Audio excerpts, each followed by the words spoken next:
Hello, everyone. Hello, everyone. All right, we're going to start off. Let's give the president a great Philadelphia welcome.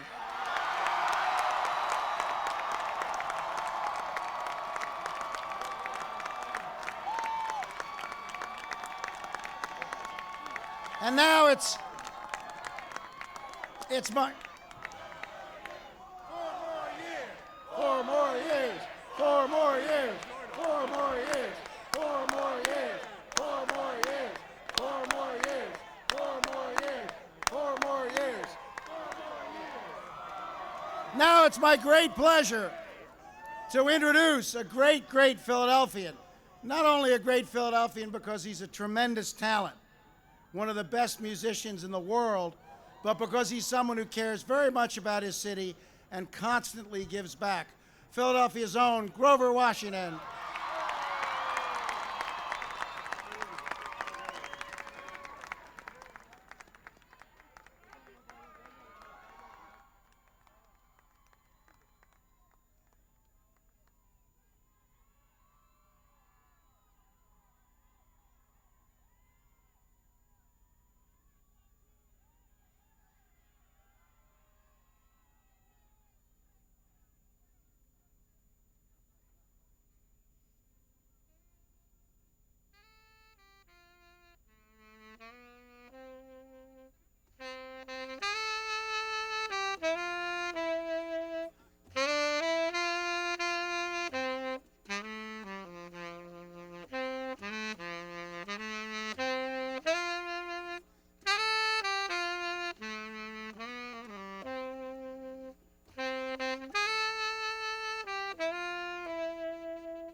Almost 5 years ago, in January of 1992, when I took the oath of office as the 121st mayor of Philadelphia, this city and this country was in enormous problems. The economy was stagnating, unemployment was running rampant, the welfare rolls were rising, the crime rate was rising, teenage pregnancies were rising, and the country was adrift. And if I had told anyone in Philadelphia that less than 5 years later, we would have cut the federal deficit by 63%, we would have created 10.5 million new jobs, that the mortgage inflation and interest rate would be at its lowest in almost 30 years, that the stock market would be at its highest point ever, that home ownership would be at its highest point in 15 years, with almost 5 million new homes being built in America, that the balance of trades would be in its best shape for America in close to 2 decades, that teenage pregnancy rates would be going down, that the welfare rolls would be trimmed, that the crime rate would be going down, and that the federal government would be at its lowest point in terms of number of employees since John Fitzgerald Kennedy was President of the United States. If I had told Philadelphians that all that would happen on the day that I took my oath of office, that all that would happen in this country in 5 years, you would have said, gosh, it's incredible what our new mayor was able to do for this country. However,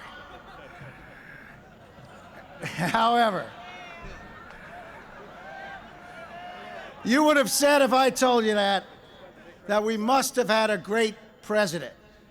And ladies and gentlemen, we have had a great president. And we're going to continue to have a great president for the next 4 years to lead us into the next millennium. And you've all heard President Clinton talk about the bridge to the future, and the bridge to the future is based on education.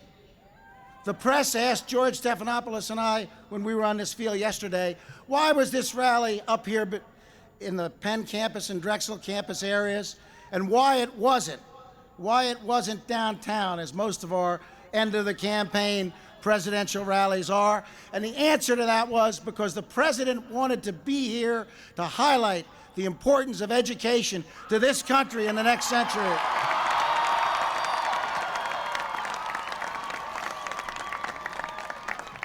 And in keeping with that theme, we've asked 2 students to speak today. One representing Drexel University and one representing the University of Pennsylvania. And it is my pleasure to introduce Zoya Raines. Zoya is a junior. She is a vice president of the student government at Drexel, and she's in charge of the finance committee. And in her role as finance chairman, Mr. President, Zoya knows that you can't cut taxes across the board 15%. Zoya.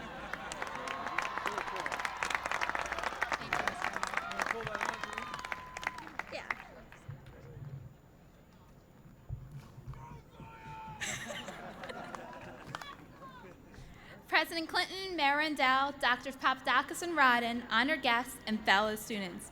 This is an incredible day for Philadelphia and a great day for college students throughout the country. Forget what you've heard or read about Generation X. Speaking for Drexel students, I can tell you this. You won't find any slackers on our campus when it comes to active participation in the political process. And that means government at all levels, municipal, state, and national.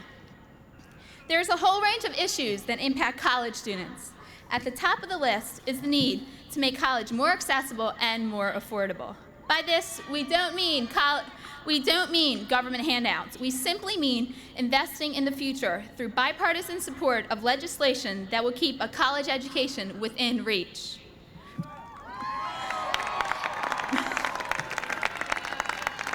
President Clinton, 4 years ago, you came to Drexel University's campus to present your position on environmental issues. Today, 4 years later, I welcome this opportunity on behalf of all Drexel students to thank you and Congress for your bipartisan cooperation in passing the omnibus bill that includes increased support for education and training, environment, science and technology, law enforcement, and anti-drug. What we look forward to as college students is a continuation of the spirit of cooperation to ensure that college students everywhere continue to be heard. We will be out there to vote next week in large amounts.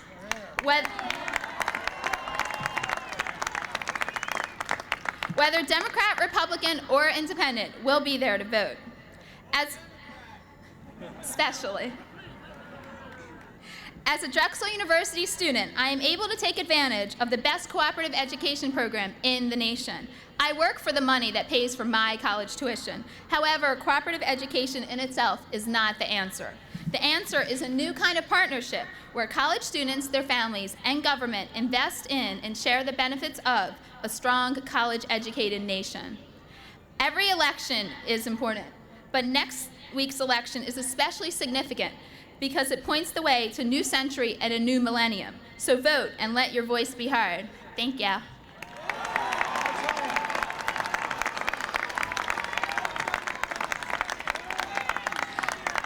I would now like to introduce Jana Kay, a sophomore at the University of Pennsylvania, where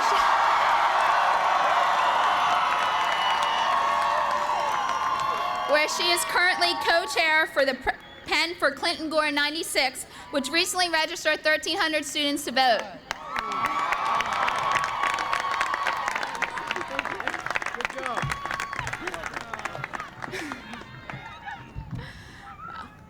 Thank you, Zoya. Good afternoon, Mayor Rendell, Dr. Papadakis, Dr. Roden, and President Clinton. On behalf of the students of the University of Pennsylvania, Penn for Clinton Gore, and my co-chairperson, Matthew Adler, I would like to welcome you to the campus of the University of Pennsylvania.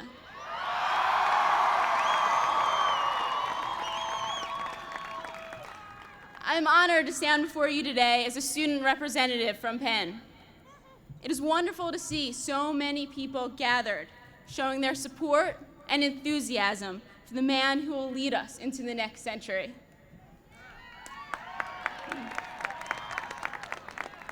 In every student's 4 years in college, there is but one presidential election.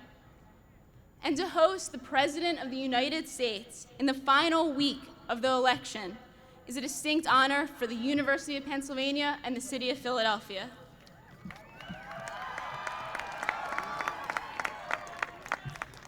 My fellow students, as Zoya mentioned, there are some who have labeled us Generation X. But as students on the threshold of the 21st century, we must reject this label. For we are Generation Future, Generation Solution, Generation America.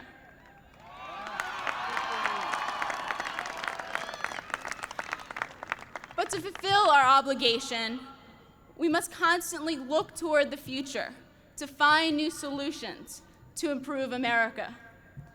In order to live up to this commitment, we need the necessary skills in education. President Clinton has worked tirelessly so that this can be possible. He has continually put education at the forefront of his agenda by expanding Head Start, by initiating the Hope Scholarship Program, and by protecting the loans which allow 2/3 of Penn students to attend college.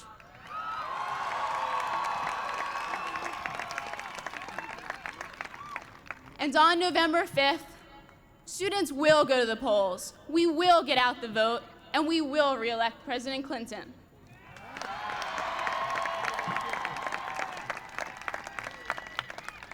For he is the solution for our generation, guiding us and constantly preserving the future of Generation America. President Clinton, the University of Pennsylvania wants to help you build your bridge to the 21st century, and we look forward to walking across it with you. Thank you.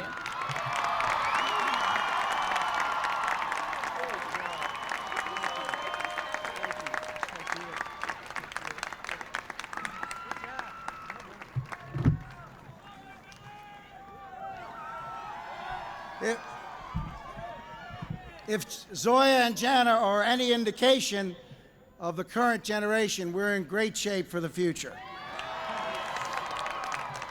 And Dr. Roden and Dr. Papadakis, you must be enormously proud of these two fine students and all of our great students on the Drexel and Penn campuses. And now we'd like to introduce some people that you haven't had the opportunity to see yet. We are very, very fortunate in Philadelphia to have one of the best congressional delegations anywhere in this country. And two of its members are here with us today, and you'll hear from a third later, but I want to introduce Bob Borski and Tom Folletta, two great congressmen.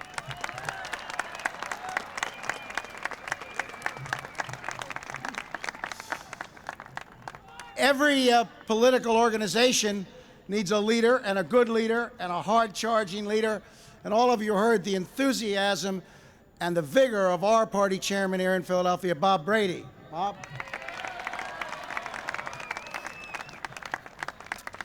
And while we're on the subject of education, as Zoya and Jana so eloquently spoke of, we've been fortunate the last 4 years to have a true visionary as Secretary of Education, someone who has helped formulate so many of the president's plans that are so important, not just at the university level, but at the grade school level, at the secondary education level. Programs like School to Work and Head Start and all of the important things that are so crucial to us as a nation. Our own Secretary of Education, Richard Riley.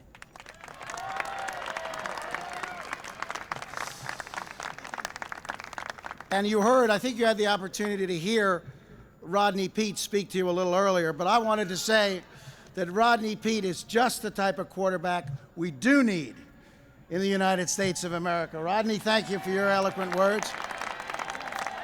And Holly Robinson has been a spokesperson for the Clinton-Gore campaign at many, many events throughout this year, including at your birthday party when we celebrated by closed-circuit television, Mr. President. So, Holly, we thank you for being here with us.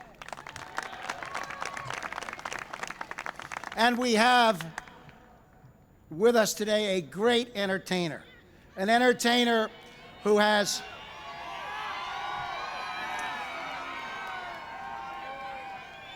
now we're not talking about the president and his saxophone here.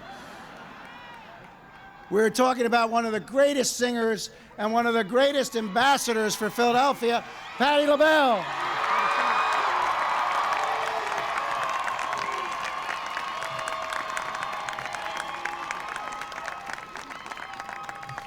And Patti electrified over 500,000 people this past July 4th on the Parkway and did a great, great job. And now it's my honor to introduce 4 other great entertainers.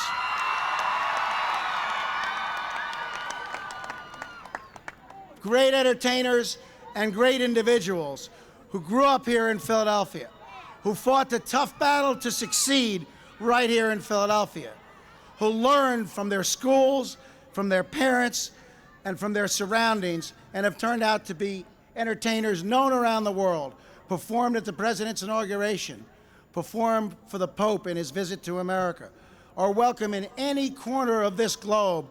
Great ambassadors for America, great ambassadors for Philadelphia, boys to men.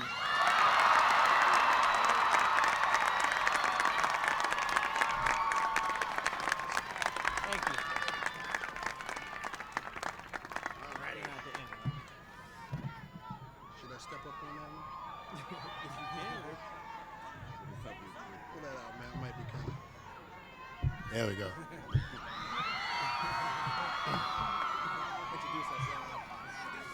Hello. My name is Nathan Morris. My name is Wanye Morris. My name is Sean Stockman.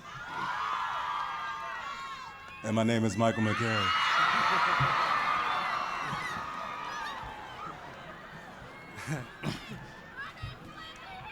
First of all, we'd like to say we feel very happy to be here today to urge each and every one of you to vote on November 5th. Because we, as young people, definitely moving into the 21st century, it is important that our generation exercises power and influence at the polls and elect individuals like Bill Clinton who will be very interested in the sensitivity to the needs of our families. We also travel around the world and we hear a lot of different excuses on why people don't vote. People always give excuses that, I don't have the time, or my vote doesn't really matter, or why voting doesn't change anything. But history has shown that one vote does count and voting does change things. Our generation can no longer be involved with these myths. Candidates have been elected to office with less than 1% of the vote. In some local races, council members and other candidates for office have indeed been elected by just one vote. Republican candidates have won their elections and, in result, control the House and the Senate. This was able to happen because conservative Democrats voted for them, and also while African Americans and young people between the ages of 18 and 24 did not vote. Remember, every vote counts and every vote does matter. If you don't vote on November 5th or November 6th, you might wake up and find a Republican in the White House who will cut college grants,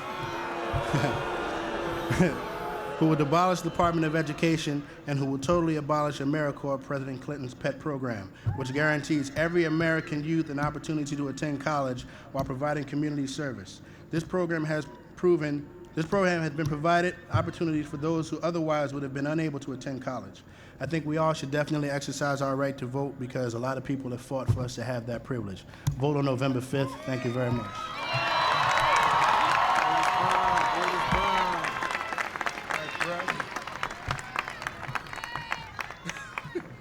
I don't know if I should stand on this or not. I'm kind of tall. Good afternoon, everybody. How's everybody doing?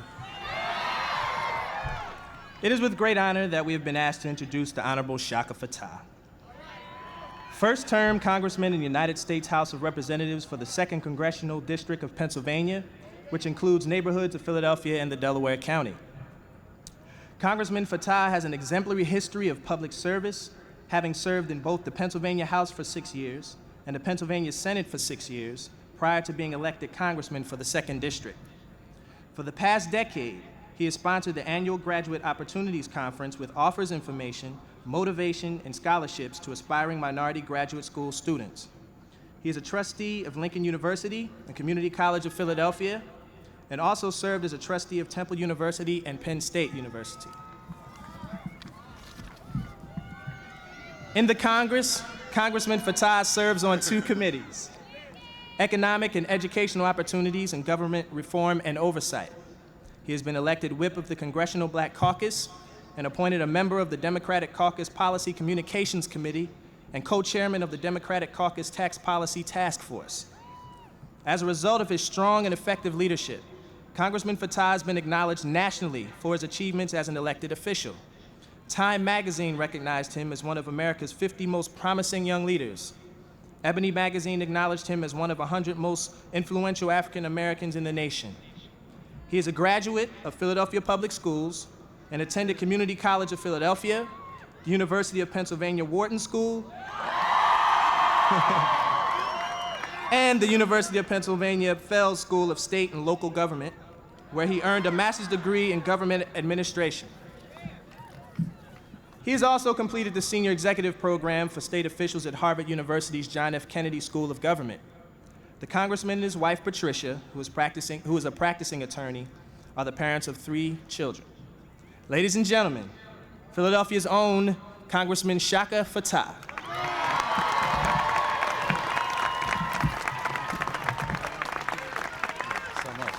Thank you. All right.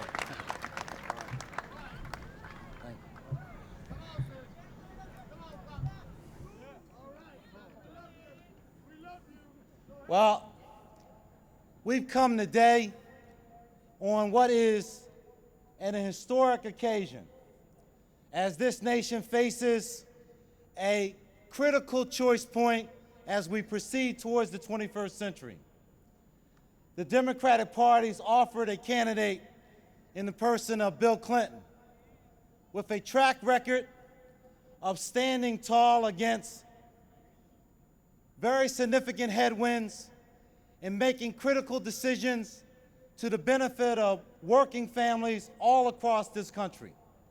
I want to welcome President Bill Clinton to the University of Pennsylvania and Drexel campuses.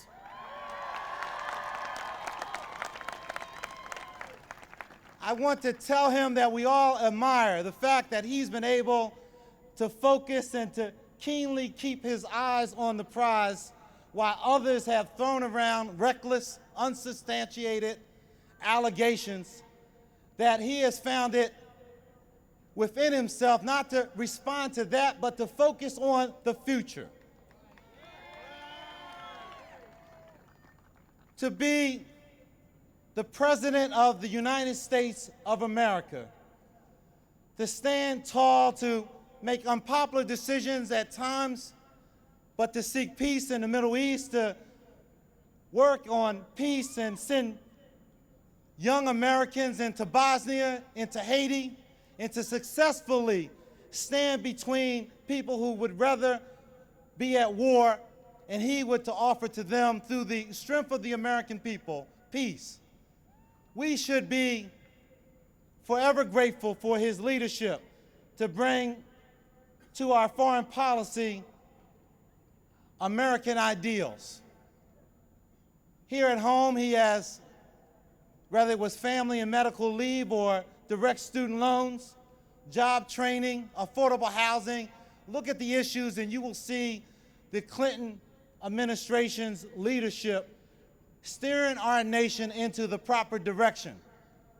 I just want to say to our president that as he looks now at the last 7 days of what will be his last campaign for public office, having served as Attorney General and Governor of Arkansas, and now as the President of the United States, that we as a nation are thankful that he found it within himself to offer himself as a candidate for public office, to stand and face the headwinds that surely come, especially as he leads the most powerful nation in the world.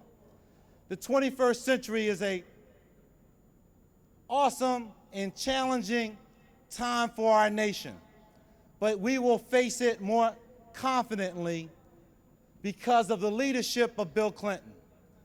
He understands that the future of the next generation is inextricably intertwined with what will happen in the next election. That's why we'll be there to vote, and here in Philadelphia, we'll help lead this nation to the re-election, the overwhelming re-election of the President of the United States of America, William Jefferson Clinton.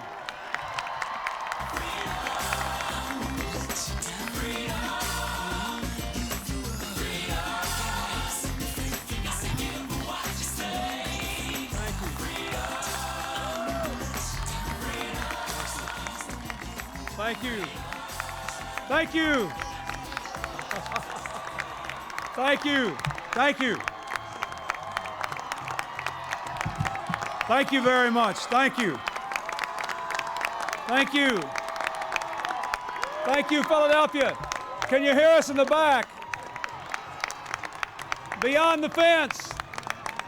Thank you. Thank you for being here today. Thank you, Congressman Shaka Fatah, for your eloquent introduction. What's all that music? Whoever turned it off, give them a hand. That's great. There are a few thousand people out there beyond the fence. Can you hear us back there? Welcome. We're glad to see you. Thank you, Congressman Shaka Fatah, for your leadership. Thank you, Mayor Rendell, for your outstanding leadership of Philadelphia. It's amazing what you've accomplished for all of America, as you said in your introduction. Congressman Borski, Congressman Foglietta. And I'd like to introduce a person that I hope will be joining them in the United States Congress to fight for you and your future. Joe Huffel, a congressional candidate very near here. Thank you, sir. Thank you, President of the Philadelphia City Council, John Street. Thank you, my good friends, Grover Washington, Patti LaBelle, Boys to Men. Weren't they great? Thank you, Rodney Peete, for what you said and for what you do, and we all wish you well in your recovery. He's in a line of work where he even takes more blows than I do, and he's doing very well. And thank you, Holly, for being here. Thank you, Dr. Papadakis, and thank you, Dr. Judith Rodin.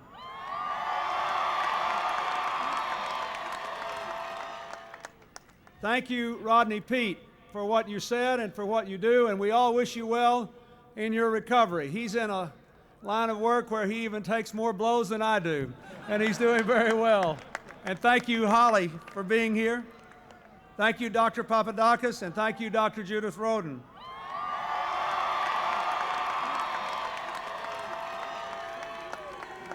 Thank you, Chairman Brady, and thank you, Catherine Baker Knoll. And I understand that there are students here from 21 different colleges and universities throughout the Delaware Valley. Thank you, all of you, for coming here today.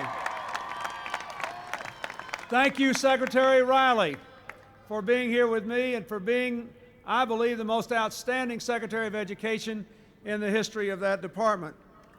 Ladies and gentlemen, we're about to elect the last president of the 20th century, the first president of the 21st century.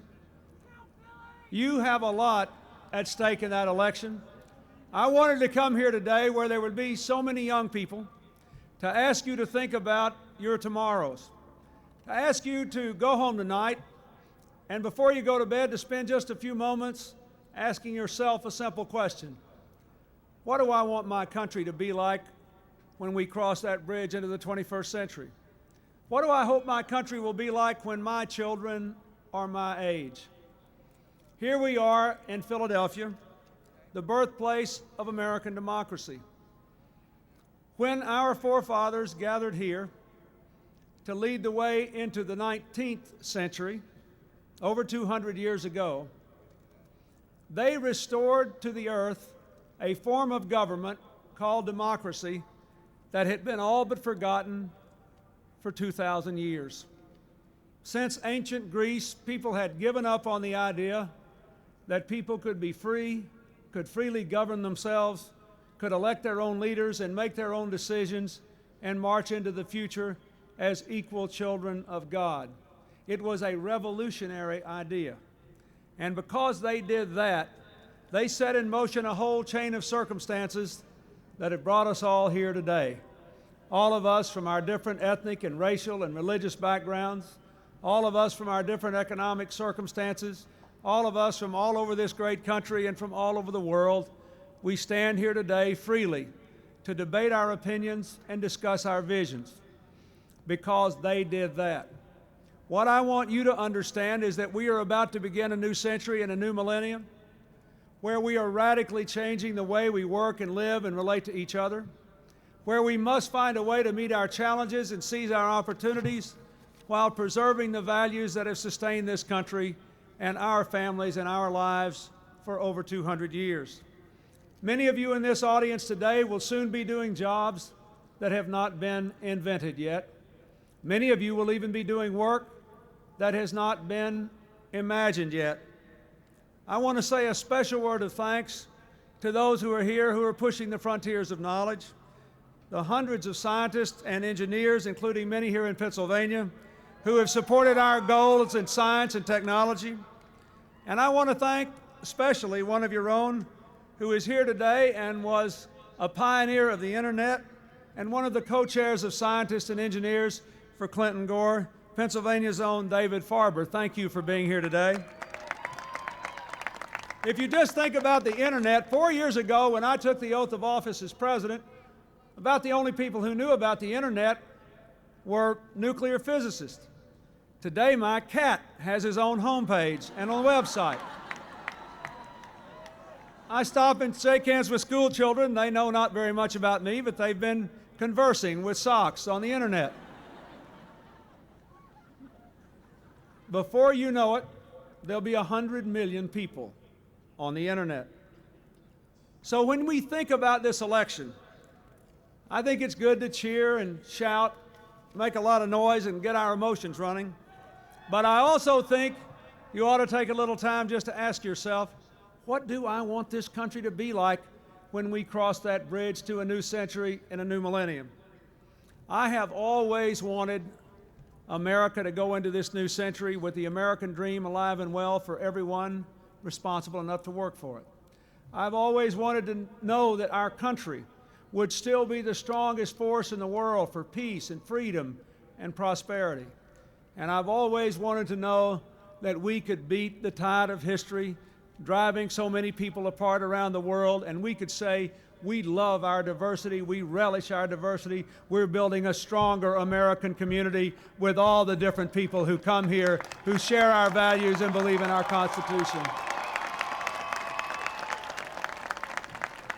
Now, you know, 4 years ago when the people of Pennsylvania supported me, you sort of took me on faith. Today, you don't have to do that entirely. There is a record. And it is true that we have 10.5 million more jobs, that we have the lowest deficit that our country's had once you adjust for inflation in 22 years, that our deficit is now the lowest of any advanced country in the world, and that in part because of that, we have lower interest rates, which means lower loan rates for businesses and lower car payment rates and student loan rates and home mortgage rates. That's what gives you 10.5 million new jobs and record numbers of new businesses.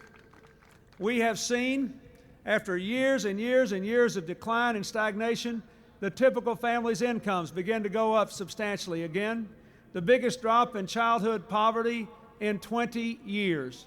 We have the largest number of businesses owned by women and minorities in the history of America. We are moving in the right direction to the 21st century. The welfare rolls have dropped by nearly 2 million. The crime rate has gone down for 4 years in a row and is now at a 10-year low. 10 million Americans just got an increase in their minimum wage. 25 million Americans may be helped by the Kennedy-Kassebaum bill that says you can't lose your health insurance anymore just because you change jobs or somebody in your family's been sick. We've stopped and made it illegal for insurance companies to kick mothers and their newborn babies out of the hospital after 24 hours.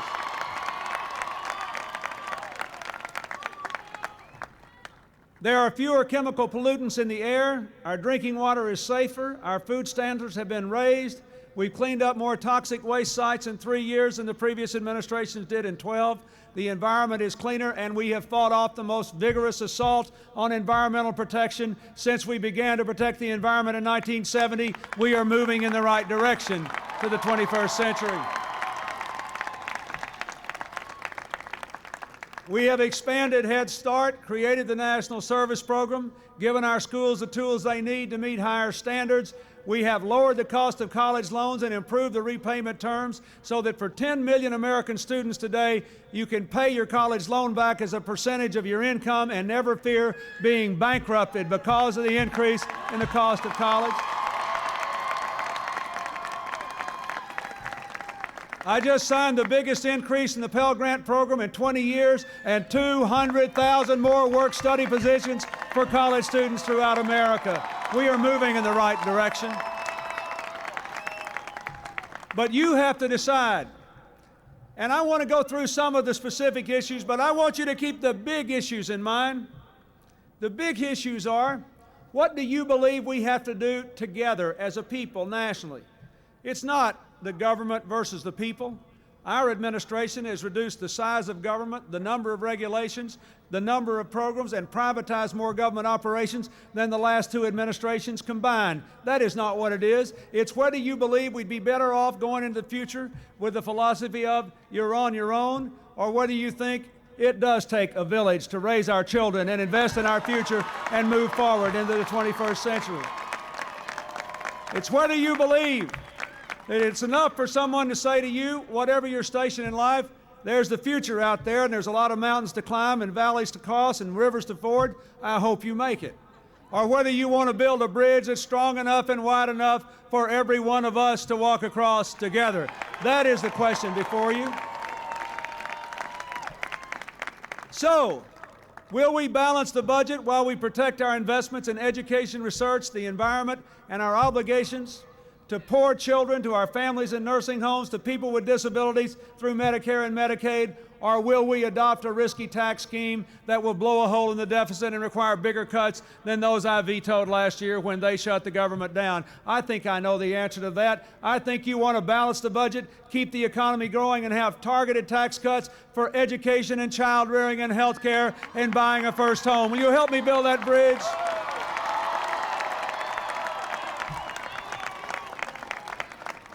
We have made a beginning on health care reform, but our balanced budget plan will go further. It will help families keep their insurance when they're between jobs for 6 months.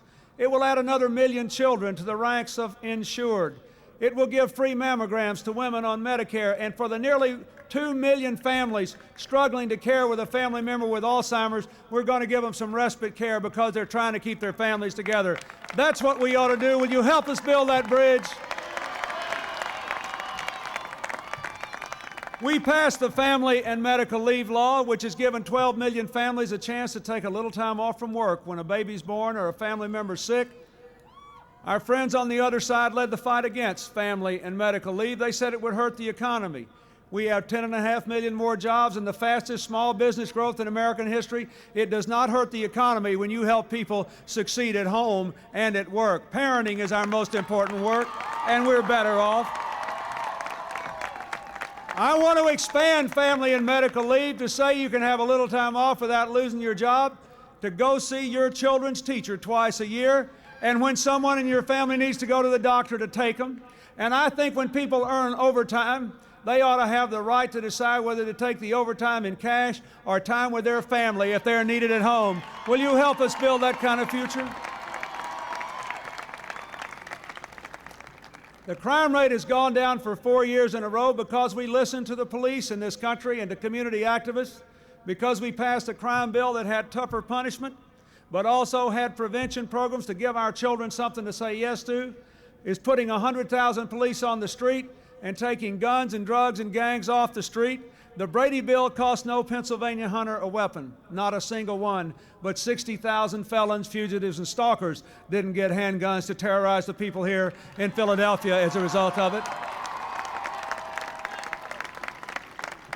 And now we have to go further and finish the job of putting those police on the street. You know, our friends on the other side, they still are trying to undermine our commitment to 100,000 police. It is bringing the crime rate down. I want to keep going until we have 8 years of declining crime and everybody in this country feels safe walking on the street outside their house with their children playing in the park down the street, feels safe in their schools, safe in their homes, safe in their neighborhoods. From the Violence Against Women Act to the Domestic Violence Prevention Program, to the 100,000 police, we are moving in the right direction. Will you help us build that bridge to the 21st century? There are still 10 million children in this country living within 4 miles of a toxic waste dump. I want to close 500 more so we can look every child in the face and say, son or daughter, you're going to grow up next to a park, not poison. In America, we know the environment can be enhanced as we grow the economy, and we will never turn back on that commitment. Will you help us build that bridge to the 21st century? We've moved almost 2 million people from welfare to work and signed a new bill that says that people who are able-bodied have to turn their welfare check into a paycheck within 2 years. That sounds good, but passing a law does not change people's lives. I say if you require people to go to work, you better make sure there is work for them to do. I have a plan to create those jobs, and I want you to help me build that bridge to the 21st century. Will you help us do that? But most of all, my fellow Americans, your vote will decide whether we go forward together in our common quest to give every person in this country, from the smallest children to people way in their later years who need it, the opportunity to learn and to keep on learning for a lifetime, and to do so at international standards of excellence. We have worked hard to improve education, but we must do more. We have to raise standards, define them, expect them, and measure them, and hold people accountable. We ought to do more. 40% of the 8-year-olds in this country, this is important, 40% of the 8-year-olds in this country can still not read independently. That's partly because we have so many people coming to our country from other places and their first language isn't English. But they need to learn to read so they can grow and learn and someday show up at the University of Pennsylvania or Drexel and do well. That's why they need to learn. Now, we have a plan to mobilize 30,000 AmeriCorps volunteers and other trained reading experts to go across the country to generate 1 million total volunteers to help teach children to read. Of the 200,000 extra work-study slots we just got allocated to college students, I want 100,000 of those devoted to young people who say, yes, if you'll help me go through college, I'll be glad to take some of my time to teach a young child to read. Will you help us do that? Will you help us do that?